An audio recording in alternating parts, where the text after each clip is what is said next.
December রাজ্য জুড়ে অনুষ্ঠিত হবে প্রাথমিক শিক্ষক নিয়োগের টেট পরীক্ষা। ইতিমধ্যে কমিশনের পক্ষ থেকে পরীক্ষার নিয়মবিধি প্রকাশ করা হয়েছে। জেলাগুলিতে ইতিমধ্যে কমিশনের পক্ষ থেকে নির্দেশিকা পাঠানো হয়েছে। সেই মতো ইতিমধ্যে জেলাগুলি পরীক্ষার প্রস্তুতিও শুরু করেছে। আসন্ন টেট পরীক্ষা সুষ্ঠুভাবে সম্পন্ন করতে মালদহ জেলা প্রশাসনের পক্ষ থেকে একটি বৈঠক করা হয়। মালদহ টাউন হলের জেলা স্তরের সমস্ত পরীক্ষা কেন্দ্রের কর্তৃপক্ষকে নিয়ে এই বৈঠক। ডিসেম্বর গোটা রাজ্যের সঙ্গে মালদহ জেলাতে অনুষ্ঠিত হবে এই পরীক্ষা।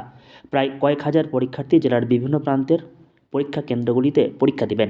ইতিমধ্যে কমিশনের পক্ষ থেকে পরীক্ষা কেন্দ্রগুলির জন্য বেশ কিছু নিয়ম নির্দেশিকা জেলা প্রশাসনের কাছে পাঠানো হয়েছে। আগামী 24 তারিখ টেট পরীক্ষা হতে চলেছে সারা রাজ্যে। সেই প্রেক্ষিতে অ্যারেঞ্জমেন্টস যে আছে আমাদের প্রত্যেক 70টা যে স্কুলে আমাদের পরীক্ষা কেন্দ্র আছে তাদের ভেন্যু ইনচার্জদেরকে নিয়ে আজকে এবং আমাদের ব্লক প্রশাসনকে নিয়ে আজকে মিটিং করা হলো এবং প্রিপারেটরি যেগুলো অ্যারেঞ্জমেন্টস করা হয় সেটা দেখা হলো। আপনার পাবলিক ইউটিলিটিস, টয়লেট থেকে শুরু করে জলের ব্যবস্থা থেকে শুরু করে প্রপার ইলেকট্রিসিটি কানেকশন, তার সঙ্গে 144 যে প্রমলগেশন হয়, আরও যে বিভিন্ন ডাইরেকশনস আছে কমিশনের, সেটা নিয়ে আজকে রিভিউ মিটিং করা হলো। আমরা এক্সপেক্ট করছি খুব স্মুথলি এবং পিসফুলি পরীক্ষা কিন্তু কন্ডাক্ট করব।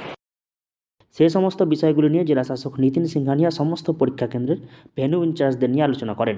পর্যাপ্ত পুলিশ প্রশাসন মোতায়েন থেকে শুরু করে পরীক্ষা কেন্দ্রগুলিতে সমস্ত রকম পরিকাঠামোগত সুব্যবস্থা করার নির্দেশ দেন।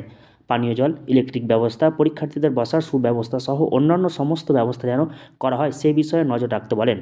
পরীক্ষার্থীদের যাতে কোনো রকম সমস্যা সম্মুখীন হতে না হয় সে ধরনের ব্যবস্থা রাখার নির্দেশ দেন।